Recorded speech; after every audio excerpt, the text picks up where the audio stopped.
Como parte de un ejercicio académico que desarrollamos en la emisora cultural con la Facultad de Derecho y Ciencias Políticas y el Instituto de Estudios Políticos, hemos presentado en la temporada 2022 una serie de especiales encaminados a temas de análisis, pedagogía de opinión con relación a las elecciones 2022. Inicialmente, lo que representó la antesala del 13 de marzo, elecciones legislativas y de consultas, y ya luego pensando en las presidenciales del próximo 29 de mayo.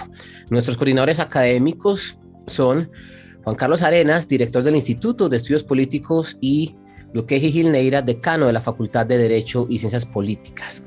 En el espacio Red 57 presentamos el registro sonoro con nuestros coordinadores académicos y los y las invitadas que durante cada especial nos acompañan.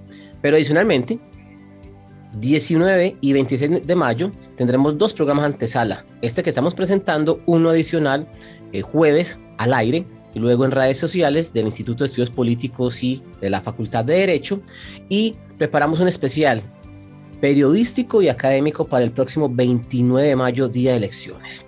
Tendremos tres momentos importantes: 8 de la mañana el inicio de la jornada, 12 del mediodía la media jornada con diferentes aspectos informativos importantes del avance del proceso electoral en Colombia, y posteriormente, después de las 3:30 de la tarde, todo lo que ya sea en materia de resultados, análisis con relación a las elecciones presidenciales de primera vuelta del próximo 29 de mayo. Allí estaremos con nuestros coordinadores académicos al aire, justamente frente a lo que represente ese proceso electoral. Adicionalmente, nos van a acompañar dos panelistas más: Andrea Arango, profesora de la Facultad de Derecho y Ciencias Políticas de la Universidad de Antioquia, y Ana Catalina Arango, profesora e investigadora de la Universidad de Envigado. También académicos y académicas de universidades de la ciudad de Medellín y de otros lugares del país acompañarán el desarrollo de esa jornada, que se extenderá aproximadamente, de acuerdo con la entrega de resultados por parte de la registraduría, sobre las 6:30 a 7 de la noche. Por eso, comenzamos ese acompañamiento que también tendrá a la Dirección de Comunicaciones de la Universidad de Antioquia a través de las redes sociales y de Facebook Live, para que ustedes en la radio y también en las redes estén con nosotros. Larga introducción, pero consideramos importante en este espacio la radio pública del departamento de Antioquia, pensando en las elecciones y el importante momento coyuntural que vive Colombia. Saludamos entonces a nuestros coordinadores académicos: Luqueji Gil Neira, decano de la Facultad de Derecho y Ciencias Políticas de la Universidad de Antioquia. Decano, bienvenido, ¿cómo le va? Muy bien, Alex, un saludo para ti, para el profesor Juan Carlos Arenas, que nos acompaña por parte del Instituto de Estudios Políticos, y a todas las personas que nos siguen por la emisora de la Universidad de Antioquia. En efecto, a través de nuestras 8 radioestaciones. El director del Instituto de Estudios Políticos de la Universidad de Antioquia es Juan Carlos Arenas, nuestro otro coordinador académico. Profe, bienvenido, ¿cómo le va? Alex, un saludo especial también para el decano Luqueji, y un saludo a toda la audiencia que se une a este programa. Muchas gracias por la invitación. Dos temas centrales vamos a abordar en este espacio de la emisora cultural. Uno tiene que ver con la participación política. Otro, la regulación de dicha participación política, pensando obviamente inicialmente en funcionarios públicos. Y claro, las lecturas que ustedes nos presenten de lo que ha significado la campaña entre el 13 de marzo, día de las legislativas y consultas, hasta el desarrollo de este programa. Porque en materia de ejes programáticos de los candidatos y candidatas a la presidencia, allí ese especial lo tendremos para el próximo 26 de mayo. Señor director del Instituto de Estudios Políticos, primero comience usted.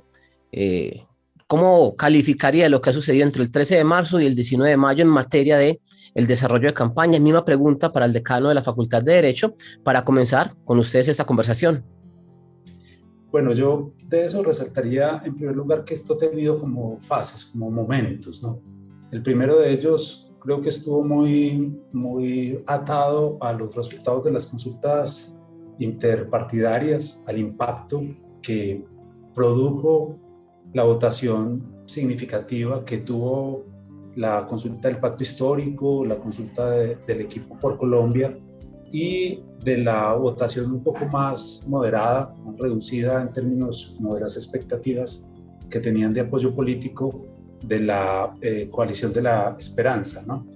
Creo que de ahí, sobre todo en esa primera fase, yo lo que resaltaría es que hubo un momento en el que lo que estaban haciendo las campañas era como midiendo cuál iba a ser como la estrategia que podían poner en funcionamiento a lo largo de este periodo que distanciaba el 13 de marzo de las elecciones del 29 de mayo.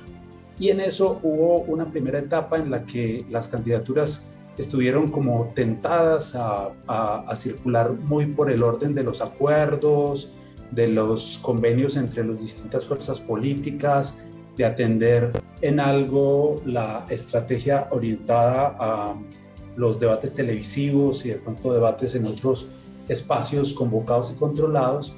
Pero resulta que esa primera, tal vez la segunda semana después de las elecciones del 13 de marzo, mostraron diferencias en términos del rendimiento que podía tener una alternativa o una estrategia de esa naturaleza. Y yo creo que ahí es donde se abre como una segunda fase de esta campaña y del devenir de esta campaña y de las estrategias que trazaron los distintos jugadores, en las que, por un lado, el pacto histórico decidió enfocar su estrategia fuertemente hacia las calles, las plazas públicas y reducir en cierto sentido la participación en debates electorales, en debates televisivos y otros medios, mientras que las otras campañas, tanto por, digamos, estratégicamente como por el hecho de que su visibilidad estaba mucho más atada a poder tener esas horas de televisión, decidieron participar de manera un poco más intensiva en los debates convocados por programas de televisión, por universidades, etcétera, etcétera. Pero creo yo que ahí hay como una primera marca. Y una segunda que a mí me parece que es interesante es que yo creo que del 13 de marzo a esta fecha, lo que se ha ido es incrementando un poco las tensiones y la temperatura del juego político. Cada jugador ha intentado poner en circulación algunas estrategias y dependiendo del rendimiento de esas estrategias o no rendimiento, lo que ha ido es intensificando a veces la agresividad de su apuesta política. Y creo que eso le ha ido dando un tono, sobre todo en estos últimos días, a la campaña poco agresivo, fastidioso, de esos que finalmente termina invitándolo a uno a decir, hombre, ¿esto cuándo termina? Y yo creo que a mucha parte de la ciudadanía o a una parte importante de la ciudadanía le está pasando eso. Sí, yo creo que pues ya el profesor Juan Carlos hace un balance muy importante sobre lo que han sido las campañas. Yo lo que creo es que tal vez uno de los puntos que ha marcado esta, tal vez en diferencia a los otros, es la abierta participación en política de una gran cantidad de funcionarios con distintas posiciones a favor de distintas campañas. Aquí no hay uno, ¿cierto? Aquí no es que no hayan dicho a uno. Yo creo que tal vez es más marcado hacia alguno de las dos personas que van punteando en las encuestas, pero que de alguna manera rompe una especie de, digámoslo así, no de regla jurídica, porque la regla jurídica estaba, sino que existía como cierto decoro o intento de decoro, por lo menos en tratar de hacer respetar eso de que no se participa en política.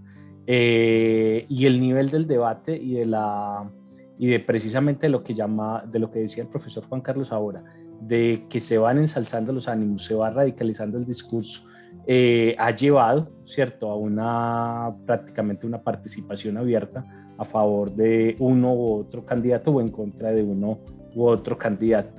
¿Cuál es el punto aquí? Que yo creo que es el grave y sobre el que hay que ameritar, es que las reglas de juego electoral estaban construidas sobre la base de que quienes ocupaban en ese momento los servidores públicos, pues no intervenían en política para no desbalancear el juego electoral, ¿cierto? Como de facto está sucediendo que se está interviniendo en política, pues obviamente eso genera un desbalance en el juego electoral y genera situaciones un poco que son inéditas. Para no referirme a otras, y cierro con esto para poder continuar como con la conversación y las preguntas, un ejemplo de eso tiene que ver con la petición, incluso que hasta el presidente del Senado hace abiertamente, de suspender al registrador, ¿cierto?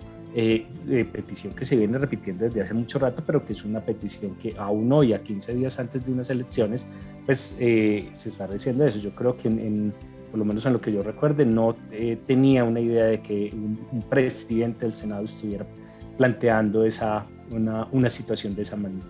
Yo creo que ahí estamos frente a un quiebre de esas reglas electorales que se suponían más o menos respetables en la tradición colombiana, y eso habrá que ver qué efectos tiene después de que se conozcan los resultados de las votaciones. Bueno, dos temas interesantes entonces, que vamos a tener amplitud. Por supuesto, es este tema de participación política que básicamente, pues con el episodio del suspendido alcalde de la ciudad de Medellín, Daniel Quintero Calle, pues ha recobrado más importancia en medios de comunicación, y también el desarrollo de la campaña, como titulaba el director del Instituto de Estudios Políticos. Pero antes de avanzar en esos temas en profundidad, un hecho puntual que acaba usted de hablar, señor decano, y tiene que ver con el registrador.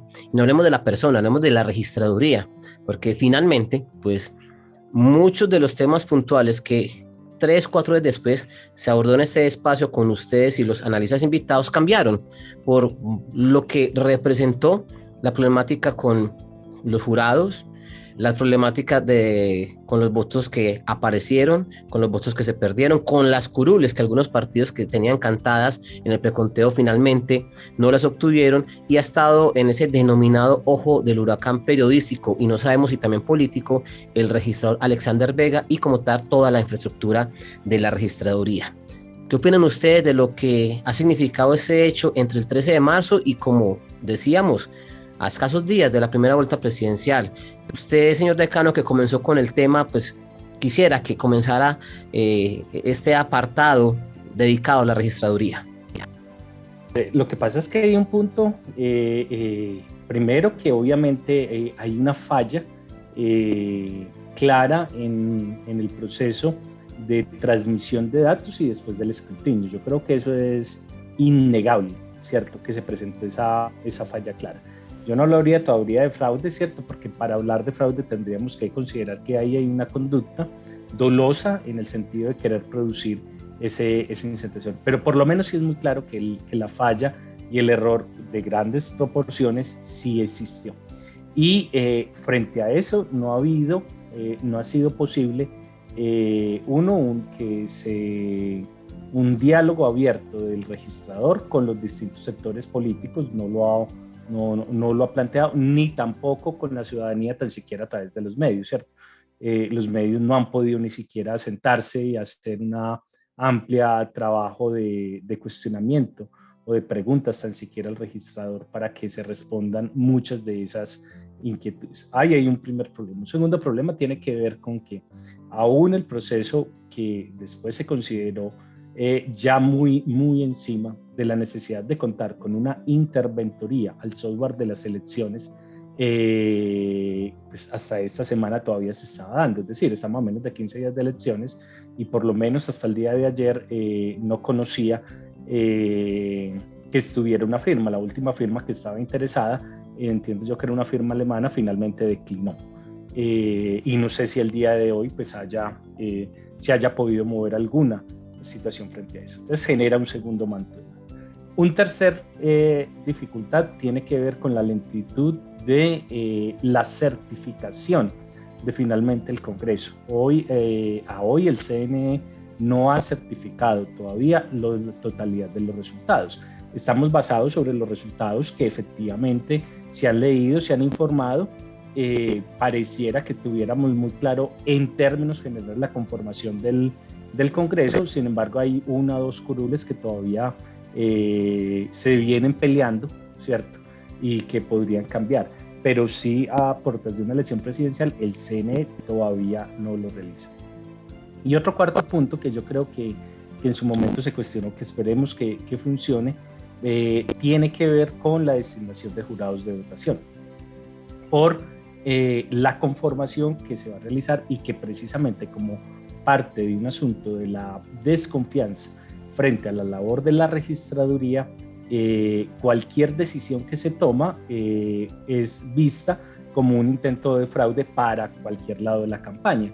Ejemplo, una parte importante, y es normal, en las elecciones se realiza, de los jurados hacen parte de los movimientos políticos que participan en la contienda, porque los movimientos políticos suministran las listas a la registraduría y ellos integran a esas personas, las integran a ser jurados de votación con personas del sector privado, con personas del sector público, etcétera. Entonces ahí también el nivel que ha traído esta campaña va a generar una profunda desconfianza también frente a la labor de los jurados. Ese para mí son 4 asuntos pues, de preocupación en este punto. Señor director, ¿qué le sumó a este panorama inicial que nos ha presentado el decano? Sí, no, yo a eso le agregaría, pues estoy de acuerdo con el panorama como lo pinta el decano Luqueji, y le agregaría digamos, ya como una evaluación más o menos general sobre lo que eso significa para el funcionamiento de las instituciones democráticas. Y es que yo creo que digamos, todo esto es resultado de un proceso de desinstitucionalización en el que uno de los componentes de esa desinstitucionalización es escoger o hacerle el guiño a funcionarios cuya capacidad y sus dotes administrativas y de gestión son muy regulares. Entonces, está pasando no solamente con la registraduría, está pasando también con la procuraduría, está pasando con otros organismos importantes de control en el país que, dado que son los compañeritos de colegio, terminan haciendo la tarea muy mal y terminan, y este es el segundo punto que a mí me parece interesante resaltar, dando espacio para un juego estratégico que es sumamente perverso, que es el que yo creo que de alguna manera se ha venido desarrollando en la última semana, se ha venido ambientando con la idea de suspender o hacer un proceso disciplinario o penal al registrador, abriendo la posibilidad de que quede acéfala la registraduría en el momento en que tiene que enfrentar un proceso tan complejo como el de las elecciones presidenciales. Entonces, a mí me parece que es un riesgo producido por esta manera en que se ha gestionado la administración pública y la selección de los personajes que están al frente de organismos centrales que deberían generar confianza institucional en el país y cuyas dotes administrativas y profesionales ha dejado mucho que desear, y otro, digamos, la ventana de oportunidad que esa situación abre para que actores interesados en torcer o en terciar hacia un lado en el proceso político electoral puedan activar una clavija que permita o suspender temporalmente las elecciones o crear sospechas sobre los resultados que se van a producir el próximo, digamos, el domingo 29.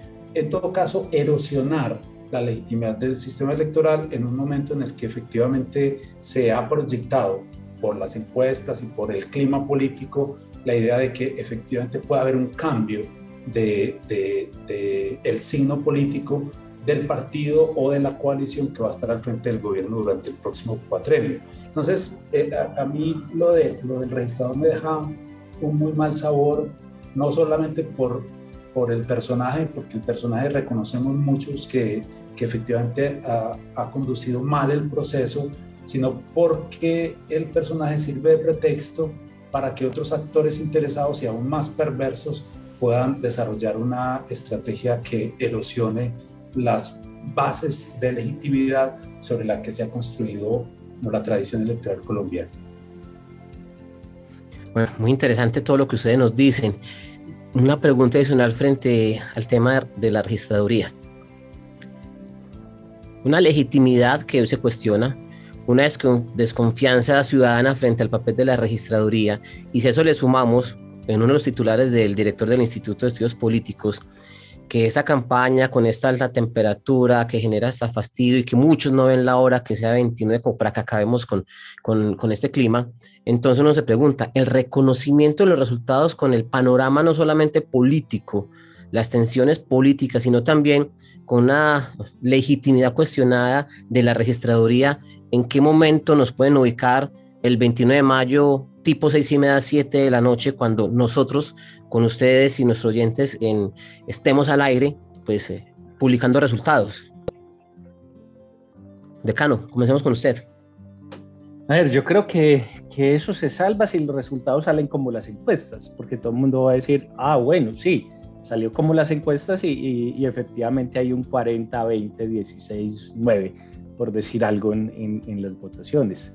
El gran riesgo de esto y es que los resultados en las urnas no salgan como las encuestas, y obviamente ahí creo yo que dependiendo de cómo se comporten los resultados pueden generarse situaciones que lleven a cuestionar la legitimidad de las elecciones a un gran nivel y que desate un conflicto político de entrada, ¿cierto?, frente a la legitimidad del nuevo gobierno.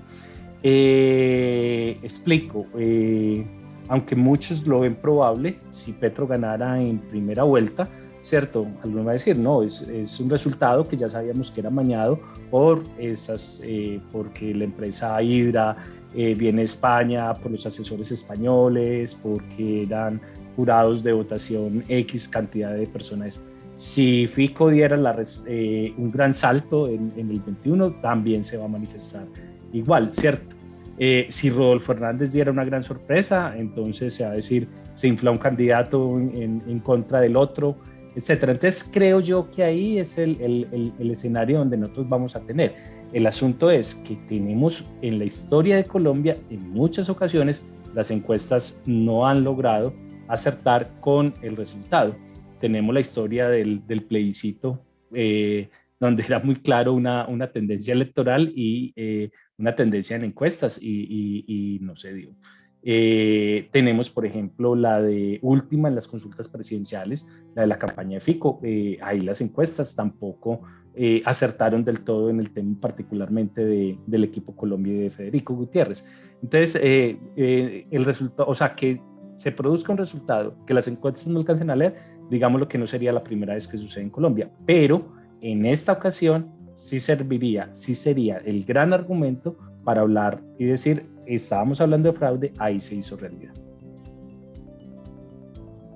Yo a eso le agregaría una cosa, Decano y Alex, que es el hecho de que también, en caso de que los resultados se produzcan muy apretados, digamos, como una cercanía, no la que están dando las encuestas, que establece cierta distancia entre primeros, segundos y terceros, sino que sea una diferencia muy poca entre primero y segundo, también generará mucha desconfianza.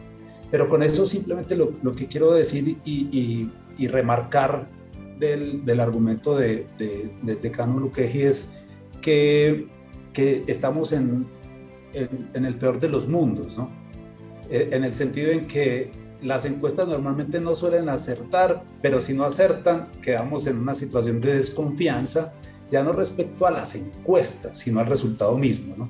Y eso nos va a poner digamos, en un panorama en el que ya no como analistas, sino como país, vamos a tener que enfrentar seguramente unos niveles de tensión que se van a escalar.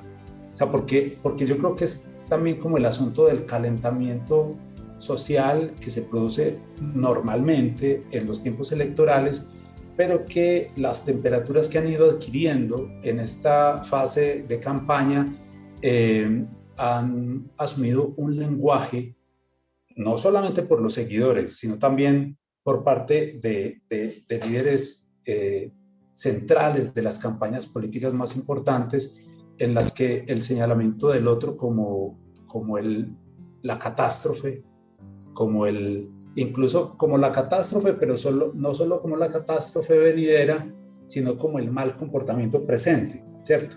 El mal comportamiento presente de uno, porque se supone que todas estructuras criminales y de compra de votos están a su lado, y de otro porque se supone que por los señalamientos de la contracampaña hay un acompañamiento de organizaciones criminales, etcétera, etcétera. Todo ese tipo de creaciones del contendor, ya no como un contendor legítimo, sino como un enemigo, y como un enemigo no solo de candidatos, sino como un enemigo del país y del futuro del país, me parece a mí que crea un mensaje que se compra por parte de sectores ciudadanos que pueden estar muy activados y que finalmente después del resultado no van a tranquilizar sus ánimos, sino que los van a agudizar, dependiendo un poco de si esos resultados certifican o no sus preferencias.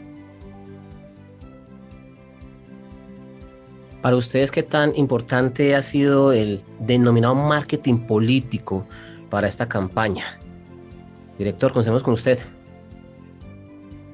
Yo creo que ha jugado un papel importante, sobre todo cuando uno logra ver que hay momentos por los que atraviesan las campañas y que esos momentos suponen giros en la estrategia y en la dirección por parte del asesor de marketing del político. Por ejemplo, el que claramente tiene un giro de esa naturaleza es Sergio Fajardo, con la contratación de gente muy capacitada para esos trabajos provenientes de Estados Unidos, y efectivamente con una especie de giro en la manera en que se construían los mensajes dentro de la campaña, la manera en que se aparecía en redes y en medios, y un poco también el tono ya menos calmado, menos mediador, menos pacificador y un poco más fuerte, a veces más agresivo con los contendores, que ha asumido en esta última temporada.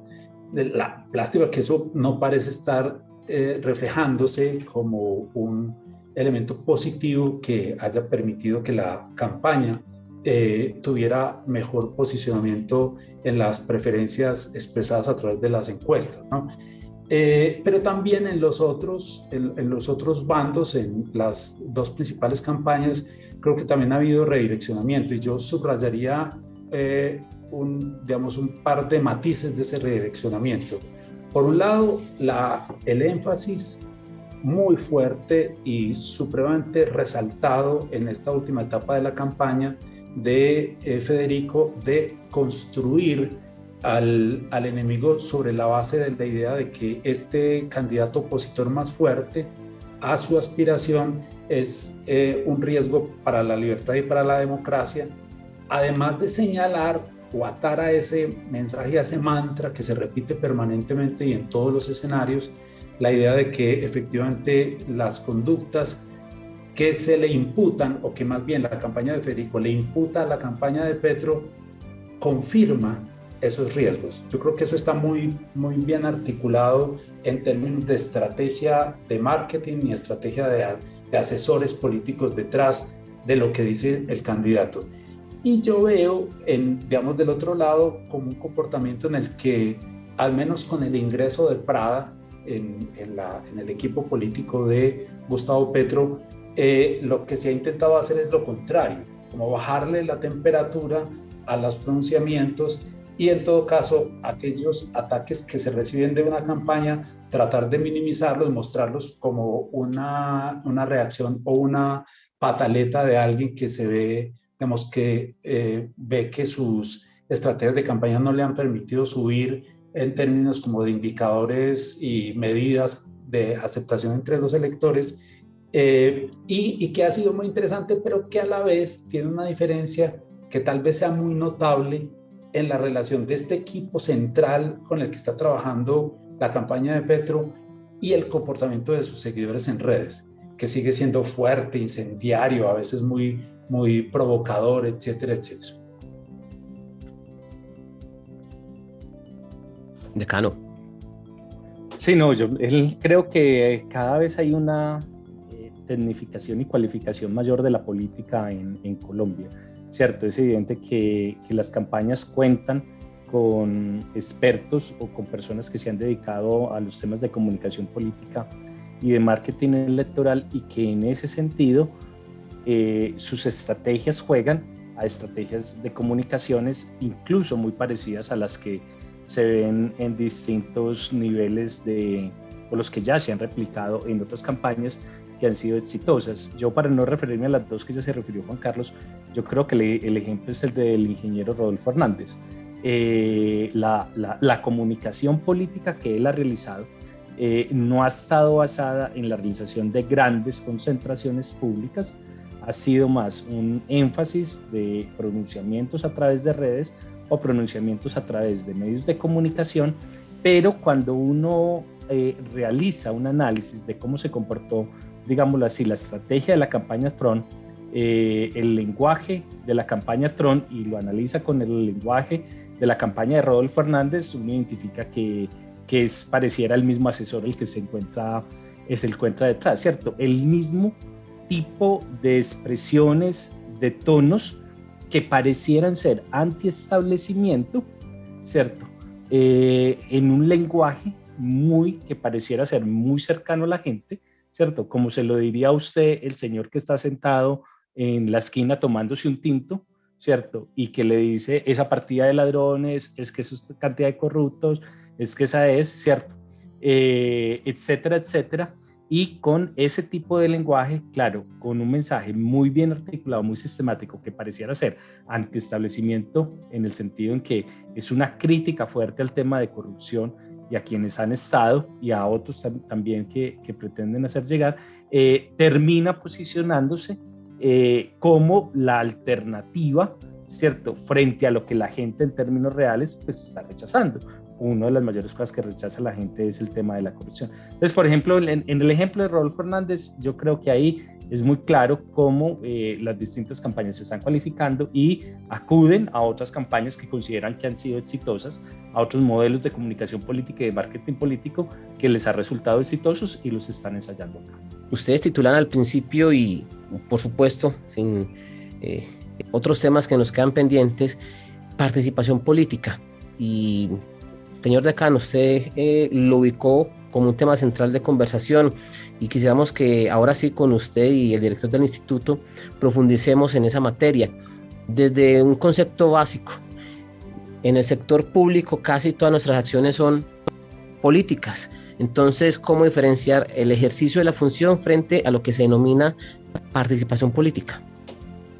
Sí, a ver, yo a partir de, digámoslo así, siendo claro en mi posición, es que yo creo que, aunque puede ser muy popular, yo creo que la prohibición, en los términos que está establecida, de prohibición de participación de servidores públicos en política, creo que es anacrónica.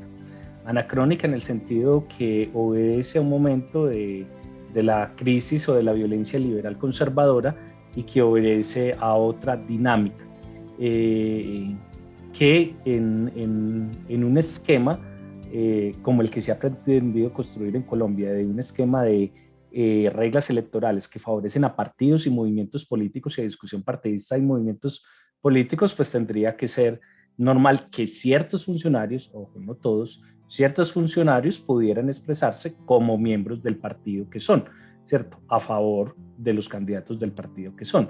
Y esto, digamos, lo que en otros modelos ha funcionado, tampoco estoy diciendo que extrapolarlo, eso tendría que analizarse. Esto ha funcionado en otras partes bajo el entendido que la regla de que si tú perteneces a un partido y te presentas a unas elecciones, gobiernas con ese partido, con las ideas de ese partido, y si lo hiciste mal te van a castigar en las urnas a tu partido, no a ti como persona. Lo que sucede en Colombia es que la gente transita de partidos y de movimientos en movimientos. Cada 4 años se cambia las siglas de partido de movimiento, ¿cierto? Y entonces el castigo no termina siendo a las estructuras políticas que siempre han estado ahí ejerciendo el asunto. Y se parte de creer entonces que el gobernante, cuando llega cuando después de las elecciones, pues se vuelve una persona virgen, impoluta, ¿cierto? Y si hay algún cuestionamiento, pues finalmente no lo va a recibir el partido, que finalmente es el que lo hace. Entonces yo creo, ahí tengo yo una reserva frente a eso. pero también es claro, en Colombia existen unas reglas de juego electoral que no se han respetado. Y yo creo que hay una serie de asuntos que precisamente son graves. Uno lo puso de manifiesto la ley de garantía, la aprobación en el presupuesto de una norma que contrariaba o que derogaba una norma de la ley de garantías que también me parece obsoleta, pero que contrariaba, y incluso contra una advertencia expresa de muchas personas de indicarles que no se podía, bajo una ley ordinaria, derogar, reformar o cambiar una ley estatutaria. Algo que debe ser elemental para los legisladores, sin embargo lo hizo y viene la sentencia de la Corte. Dos, el incidente con el general, con el comandante del ejército, es un incidente que también es llamativo porque rompe también esa idea de no participación en política, o por lo menos una mayor discrecionalidad, ¿cierto?, de quienes están al frente de las Fuerzas Armadas o de las Fuerzas de Policía, ¿cierto?, con una garantía en teoría de las reglas del juego democrático. Eso me parece que también es un asunto grave. Y los últimos episodios, no solamente el tema de la Procuraduría, finalmente viene sucediendo un asunto que es grave, y es, por ejemplo, la presión que se puede estar considerando que ejercen ciertos empleadores o ciertas empresas sobre el voto de sus empleados sin una intervención del Ministerio del Trabajo. Entonces ahí hay unos elementos que por eso le decía ahora, teníamos unas reglas de juego que creíamos que eran claras, existían también unas reglas de juego entre comillas de decoro, y esas reglas no han existido. Para ser honestos, o sea, para ser equilibrados también, por ejemplo, en los casos de personas que aunque legalmente no ocupan un cargo público, pero se sabe que están dentro de la administración con una gran influencia, con un gran poder, haciendo campaña a otro candidato, pues obviamente el mensaje que puede terminar llegando a los ciudadanos es que esa administración está efectivamente con eso. Entonces creo que ahí hay un asunto de que en esta campaña rebasó las prohibiciones que existían en ese campo, y eso termina desbalanceando el juego electoral. Yo a esto le agrego simplemente una observación, incluso apoyado en la descripción que el decano Luquegui hace de esa situación, y es que dada la existencia de esas normas y dado que algunas de esas modificaciones no se han hecho, no se han producido, lo que define ese comportamiento es un proceso de desinstitucionalización del comportamiento de los políticos y de los actores que tienen potestades administrativas en el país, ¿no? Y eso tiene un efecto que también es imitado en todos los niveles. Entonces, la descripción de la participación del presidente en política, que puede ser seguido por la participación del fiscal general en política, que puede ser seguido por la participación del general Zapatero en política, que puede ser seguido por la participación del alcalde de una gran ciudad en política, etcétera, etcétera. Digamos que hay como una especie como de contagio en términos de si él lo hace, ¿por qué yo no lo hago? ¿Por qué no lo puedo hacer yo? Lo que supone que una discusión legítima, como la que señala Luquegui respecto a la obsolescencia de estas normas, se tira a la basura por saltarse las reglas. Simplemente, o sea, mostrando, incluso dando a veces argumento de, fíjense, por qué es que los administradores que tienen a su disposición la utilización de recursos económicos, fiscales, administrativos o de fuerza, ¿por qué no pueden participar en política?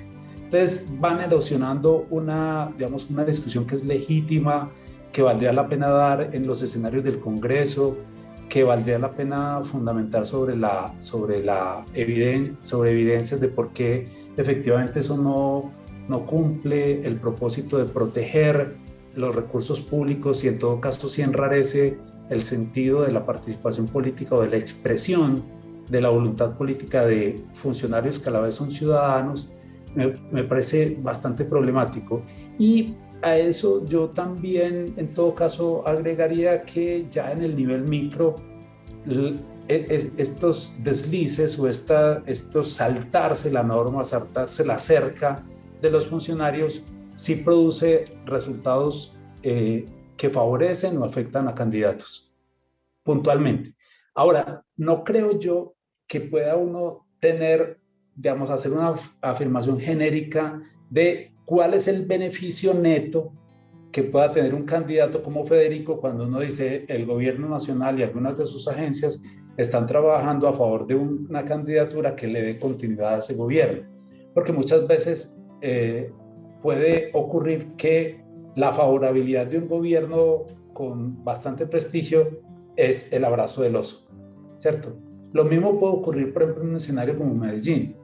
El alcalde, digamos que tensó la norma y actuó en unas condiciones en las que esa frontera se hizo cada vez más difusa entre expresar una opinión o participar en política, etcétera.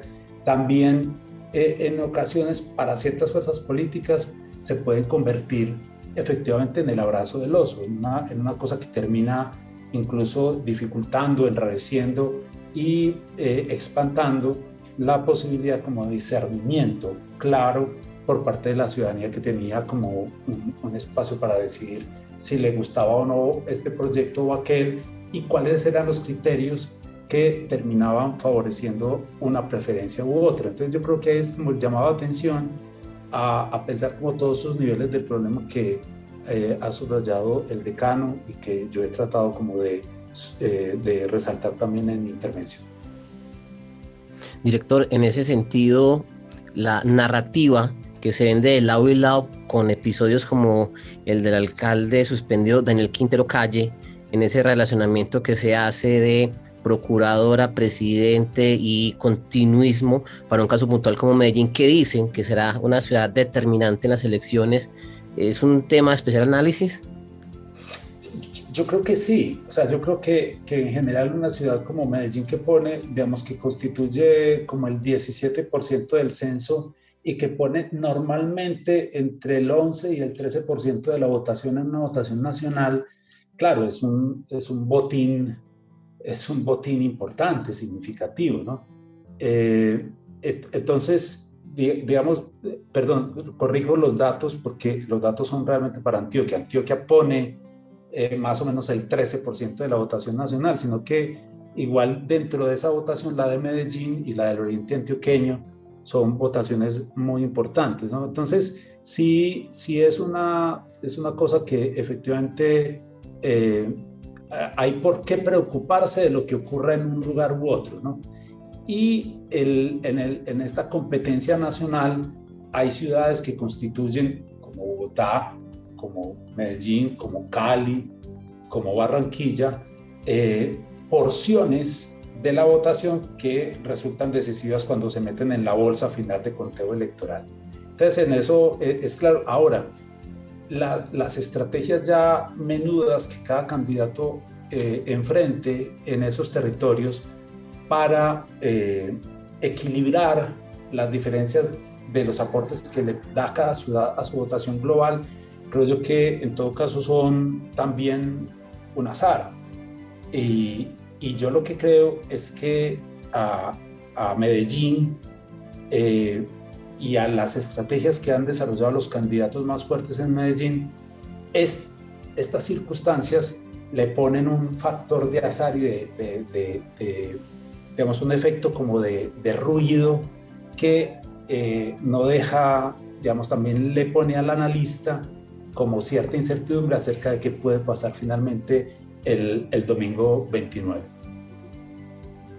Decano, usted al inicio nos hablaba de cómo en esta temporada electoral ha sido mucho más evidente esa denominada participación en política de funcionarios públicos. No obstante, pues, por decisión de la Procuraduría, apenas tenemos 4 suspendidos. ¿Cómo lee eso?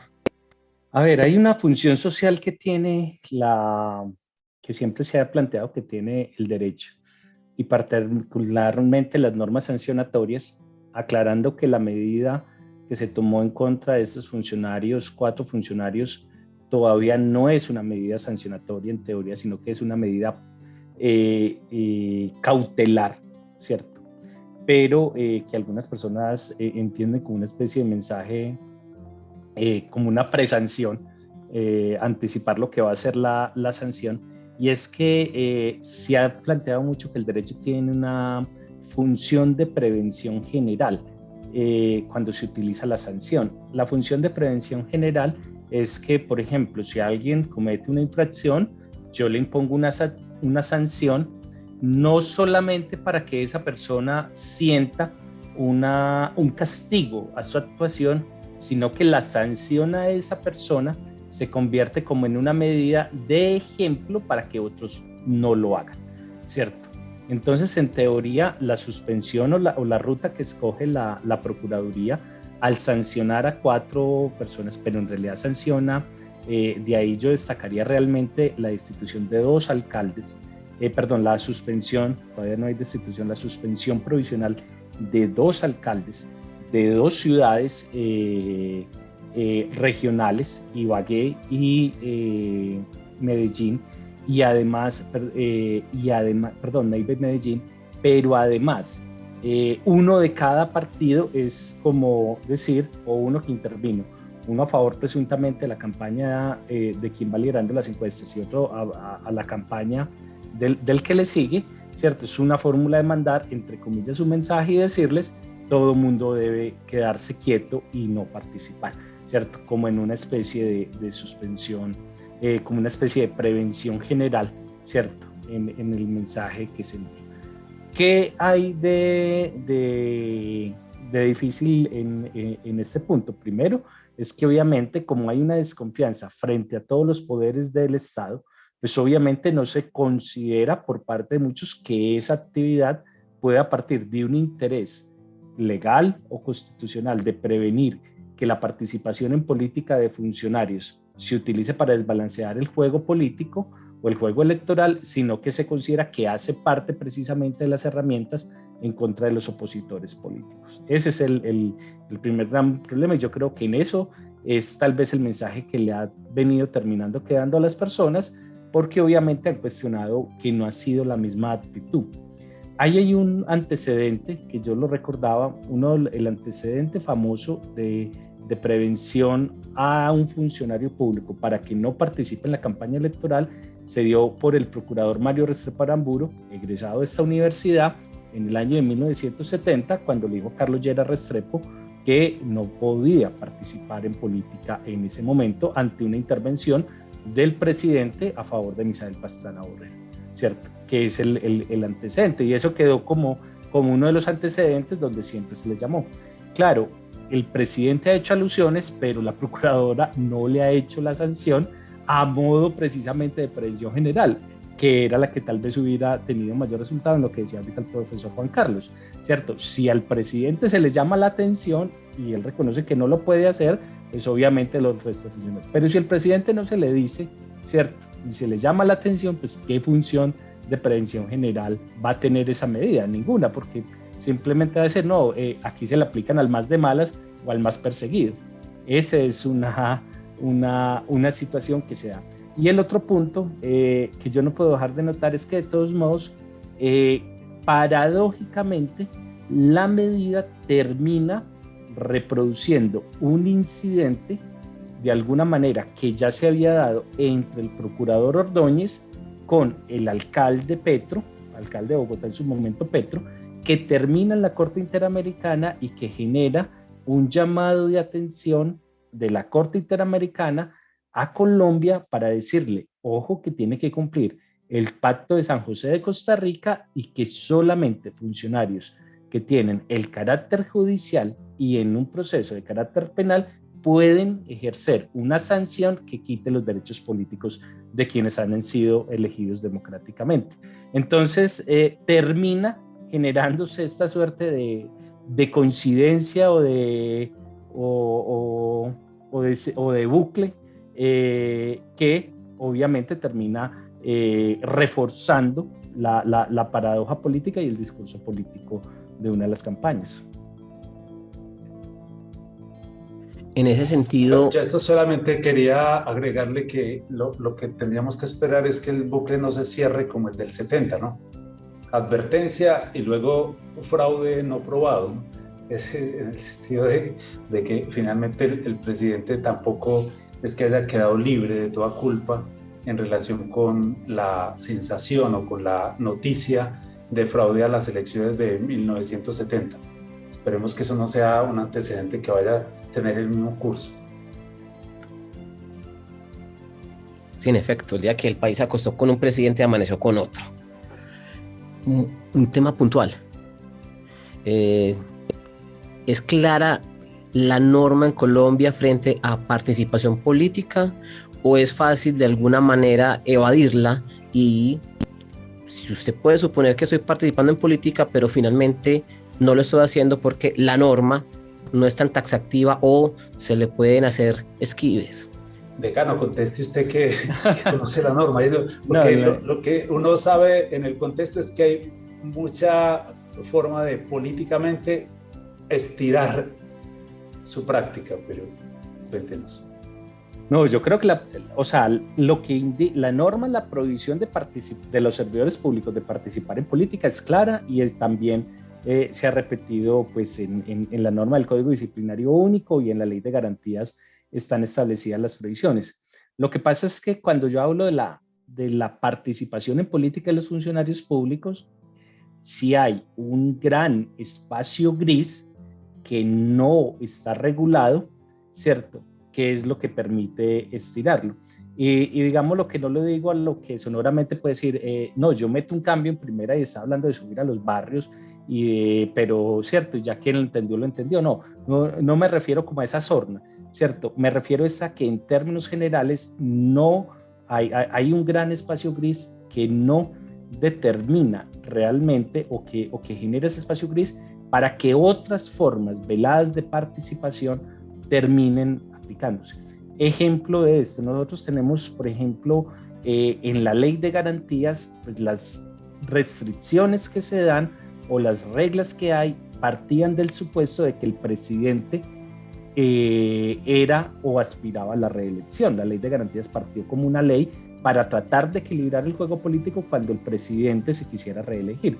Hoy no hay reelección y seguimos con esas normas, pero esas normas no están leyendo el contexto donde no el presidente se quiere reelegir, sino donde un partido político quiere apoyar a un candidato, ¿cierto? Entonces hay normas frente a acceso a recursos, frente a manejo de la comunicación política, la presencia en espacios políticos, las intervenciones públicas que terminan siendo ese espacio gris que es el que está definido. Ahí yo creo que hay una gran deuda. Uno de los asuntos fundamentales que había salido precisamente del acuerdo de paz era la necesidad de hacer una gran reforma electoral en Colombia que contemplara, entre otros aspectos, reglas de juego claras que equilibraran el juego político. Eso no fue posible hacerlo en los términos que se planteó en el acuerdo de paz. Vino la aprobación de un código electoral que tenía algunos avances, pero ese código electoral, por ser una ley estatutaria, requería una revisión por parte de la Corte Constitucional, y la Corte Constitucional hace menos de un mes dice aquí hay unos problemas de forma, aquí hay unos problemas en el trámite y declara inconstitucional el código electoral. Y no hay un intento serio de cambiar otra ley o de tener una verdadera ley de garantías electorales que le permita, con algún grado, digámoslo así, de equilibrio a alguien que quiere meterse a la contienda electoral, saber que quienes están en el ejercicio de las actividades políticas no van a desbalancear su información. Y lo indico claramente, no es solamente que el funcionario, entre comillas, no diga abiertamente por quién va a votar o por quién se debe votar. Tal vez para mí eso es el problema menor. El problema mayor es la utilización de recursos, la utilización de espacios que son propios de la comunicación institucional para estar mandando enviando mensajes, ¿cierto? Y cualquier otra actuación que pueda estar desarrollando una autoridad pública tendiente a favorecer. Ahí es donde está realmente el asunto clave, y para mí sí hay una zona muy gris. Por ejemplo, ustedes el episodio de la ley de garantías, de esa modificación que se hizo y que la Corte Constitucional pues recientemente tumbó, ¿qué les dice a ustedes de cómo se ha manejado el tema en esta temporada electoral?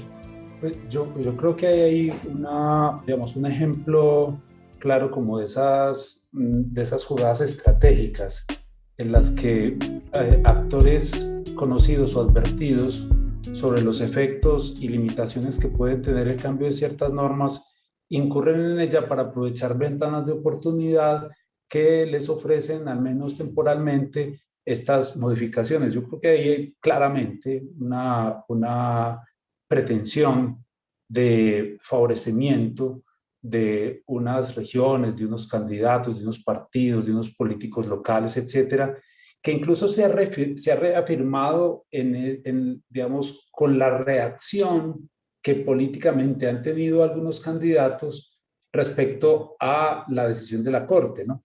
Cuando dicen que efectivamente están de acuerdo, pues que acatan digamos, que les parece bien la decisión de la Corte, pero que habría que cuidar exactamente cómo darle continuidad a estos proyectos que se iniciaron y se financiaron en este periodo, pues que se estaba aplicando esa norma que entró bajo revisión de la Corte y que finalmente terminó declarada inexequible. Entonces yo creo que ahí sí hay digamos, una cosa, incluso que yendo un poco más digamos, al problema estructural, habría que revisar efectivamente con mucho más minucia, con más estudios, eh, cuáles serían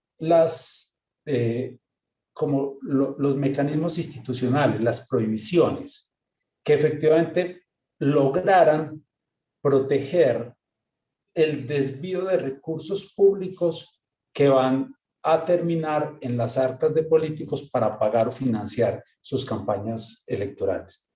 Ese sería un estudio mucho más juicioso, una ley de garantías mucho más precisa, menos en el aire e incluso menos susceptible de ser aplicada de manera discrecional, que yo creo que es el problema efectivamente que tiene muchas de estas normas de prohibición de participación en política y de reglas restrictivas durante el periodo electoral, que se aplican discrecionalmente, se atacan a unos, se deja a otros hacer un poco lo que les viene en gana y termina en eso una práctica muy desfavorable, realmente como al fortalecimiento de las instituciones y al control, al cuidado de los recursos públicos. Sí, yo concuerdo plenamente con lo manifestado por el profesor Juan Carlos.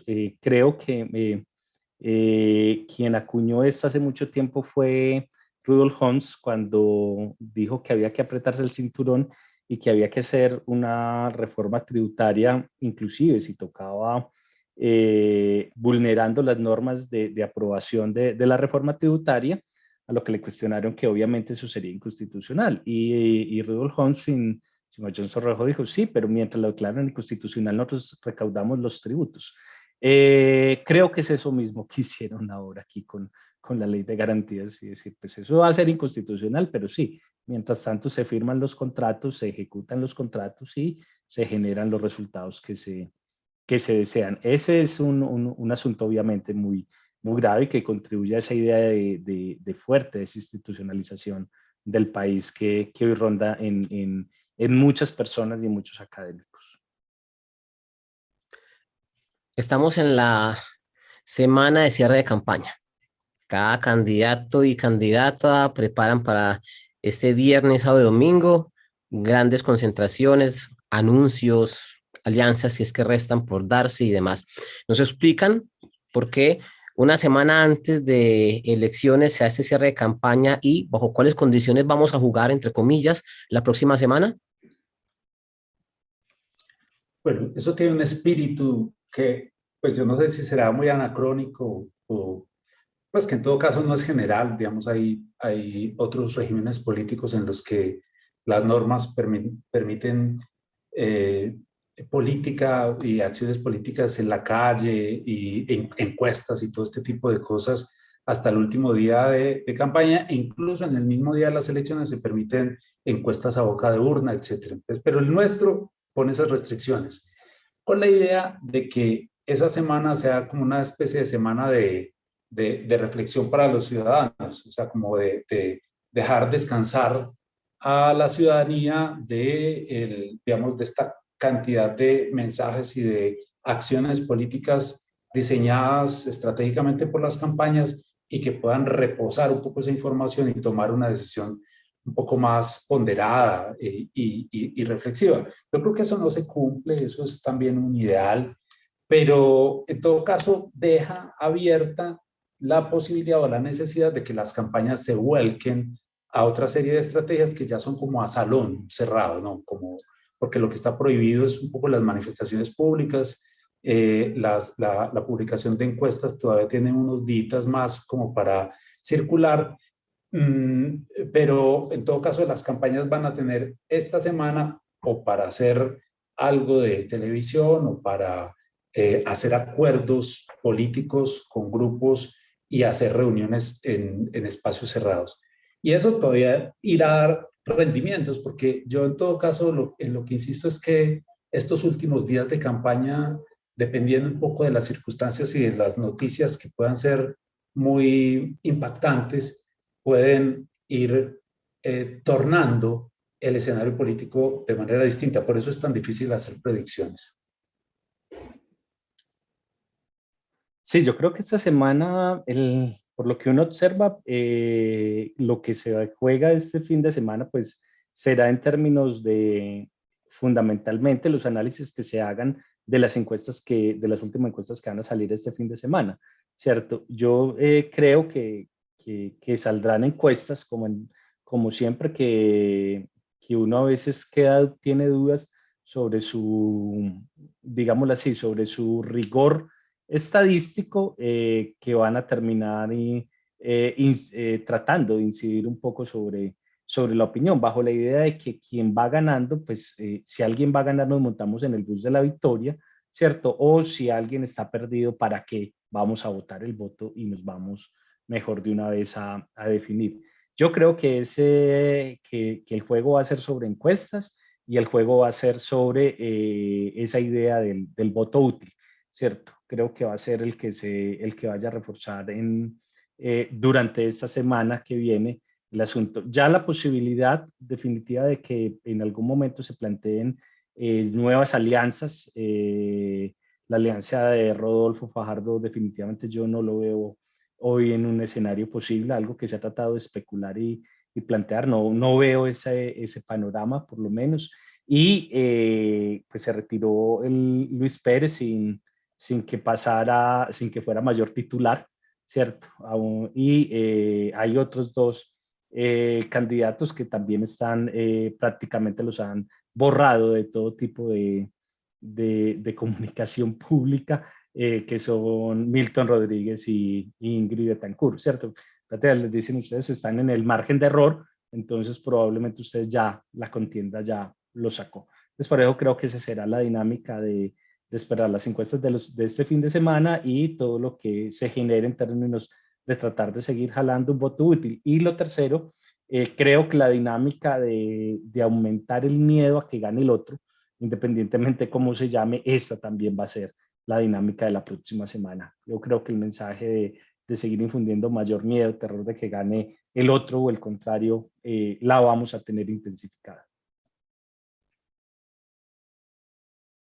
En este momento se podría afirmar con certeza el 29 o 30 de mayo, luego del puente festivo, pues los que no quedaron en los dos primeros lugares, entendiendo que ningún candidato supere el 50% más un voto y todo se defina en primera vuelta, pero suponiendo que haya una segunda vuelta, ¿está claro para dónde o qué camino tomarían los que queden de tercero en adelante? Pues yo creo que no del todo, porque yo creo que van a funcionar. Primero, porque no siempre en estos casos las estructuras de campaña atan a los electores que participan de esas campañas. Entonces, el voto de la gente que lo haga por Fajardo o lo haga por Hernández o por por Ingrid Betancourt o cualquiera de los otros candidatos, salvo tal vez el voto cristiano, ¿no? El voto de John Milton Rodríguez, ¿no? Que es un voto muy estructurado alrededor de las prácticas de un partido y de dos partidos y de unas iglesias, ¿no? Ahí puede haber un poquito más como de encuadramiento de la propia organización, pero creo que en los otros casos esa cosa está muy abierta. Ahora, la pregunta es, ¿cuál es el criterio que usarán los ciudadanos que apoyan estas candidaturas en primera vuelta para tomar la decisión de irse o hacia un lado u otro en una segunda vuelta hipotética en la que estén compitiendo Federico en la derecha y Petro en la izquierda? Y yo creo que ahí el tema de la paz va a volver a resurgir, o el tema de un apoyo decisivo y honesto a la implementación de los acuerdos de paz va a incidir entre algunos electores que apoyen a Fajardo o apoyen a Hernández o a Ingrid, etcétera, a favor de una votación en segunda vuelta por Petro. Y el tema del miedo a la inestabilidad económica o a una debacle en los indicadores económicos puede poner a electores de estos candidatos a orientar su voto a favor de Federico en una segunda vuelta, haciendo caso omiso de las diferencias que puedan tener en otros temas centrales de la campaña que no les permitió votar por ese candidato en una primera vuelta. Sí, yo comparto con Juan Carlos el análisis que hace, solo que en la pregunta de Alex hay que tener una variación, ¿cierto? Y es que eso es bajo el entendido en que pasan a segunda vuelta Gustavo Petro y Federico Gutiérrez, ¿cierto? Si el escenario no fuera que alguno de esos dos no pasa, ahí es distinto. ¿Por qué razón? Porque si hay un cuerpo, y yo creo que la consulta presidencial lo puso en evidencia, si hay un cuerpo más homogéneo de votantes a favor de uno o a favor del otro. Obviamente, de acuerdo pues a las encuestas, el escenario hoy no se ve que Petro, perdón, pudiera salirse de una primera vuelta. El escenario y todas las mediciones da para que él pase. Tal vez la duda que ha comenzado a surgir esta semana es qué tanto va a crecer en estas últimas 2 semanas Rodolfo Hernández y si le alcance para superar, ahí sí, una gran cantidad de votos que funcionan bajo una mediana disciplina del Centro Democrático, del Partido Conservador, de algo de Cambio Radical y de algo del Partido Liberal, ¿cierto? ¿Hasta qué punto ese voto que fundamentalmente es de opinión de Rodolfo Hernández lograría alcanzar, ¿cierto? Entonces, en el escenario que pasa Fico y Petro, sí está así, pero el escenario en que se diera una sorpresa donde Rodolfo, ¿cierto?, superara la maquinaria y capitalizara los votos de opinión, creo que el análisis es distinto porque ahí sí, probablemente, esos votos que son prácticamente, que yo consideraría que son votos mínimos de 3,5, 4 millones de votos fijos, que básicamente tienen Federico Gutiérrez, ¿cierto?, con posibilidad de crecer, pero fijos serían 3,5 millones, 4 millones de votos por las estructuras partidistas que lo respaldan, pues ahí sí hay una disciplina y 4 millones de votos en una segunda vuelta pesan mucho. Ya para concluir, porque el próximo especial será eh, en estricta concentración de los programas de los candidatos y candidatas y por supuesto, pues pensando ya esos días finales antes de elecciones. Rápidamente, un último minuto para cada uno, de qué estar pendientes de acá a que volvamos a hablar, porque esa campaña día a día siempre trae sorpresas, siempre trae noticias, como ustedes nos dijeron, pues hay que pensar obviamente también en temas puntuales como Procuraduría, el tema del registrador Alexander Vega, esta calentura de las campañas y como decíamos al inicio, pues mucho haciendo fuerza para que el día de elecciones llegue ligero por todo lo que estamos viviendo, por esa especie de estrés colectivo que en algunos momentos estamos teniendo los colombianos por el lenguaje y lo que se está viviendo. Último minuto para cada uno de ustedes como coordinadores académicos, de que estar pendientes de acá a nuestro próximo diálogo que, por supuesto, pues tendremos con ustedes y otros invitados, invitadas. yo subrayaría eso, digamos, eso que estabas diciendo yo creo que una de las cosas es estar pendientes del termómetro de las tensiones sociales durante esta semana. Que yo creo que eso va a ser definitivo, ¿no? Dependiendo un poco de cómo se viva la tensión social, incluidos, o sea, no hay que dejar por fuera también incluso los actores armados que tienen, digamos, cuyas decisiones tienen efectos muy capilares en el territorio. Eso será determinante porque también puede entrar en digamos, como en un juego muy de sinergias con el miedo que subrayaba ahora Luqueji, que va a ser pues también como un determinante de esta semana, ver qué tanto efectivamente se pueda, digamos, acentuar ese mensaje de miedo a la ganancia de uno u otro candidato, incluso de miedo a la ganancia del opositor. Entonces yo lo que agrego a eso es el factor, digamos, los factores contextuales de orden público o de tensión social digamos, que se le agreguen durante esta semana. Eso van a ser determinantes para saber exactamente cómo va a subir tanto el termómetro y la temperatura como de la contienda, como las posibilidades de que efectivamente se posicione el miedo como el factor que termine decidiendo el voto estratégico en segunda, digamos, en primera vuelta. Y la otra, digamos, la otra cosa que yo creo que va a ser determinante es el factor institucional. Es decir, si a este contexto además se agrega que siguen erosionando las posibilidades de que la registraduría haga la tarea con vigilancia de organizaciones no gubernamentales, con vigilancia de las propias campañas, etcétera, etcétera, y siguen insistiendo en señalar ya a destiempo los déficits operacionales imputables al registrador. Yo creo que eso va a ser el señalamiento de un posible desastre, y sobre todo en términos como de, no solo de los resultados, sino de la aceptación de esos resultados por parte de las campañas.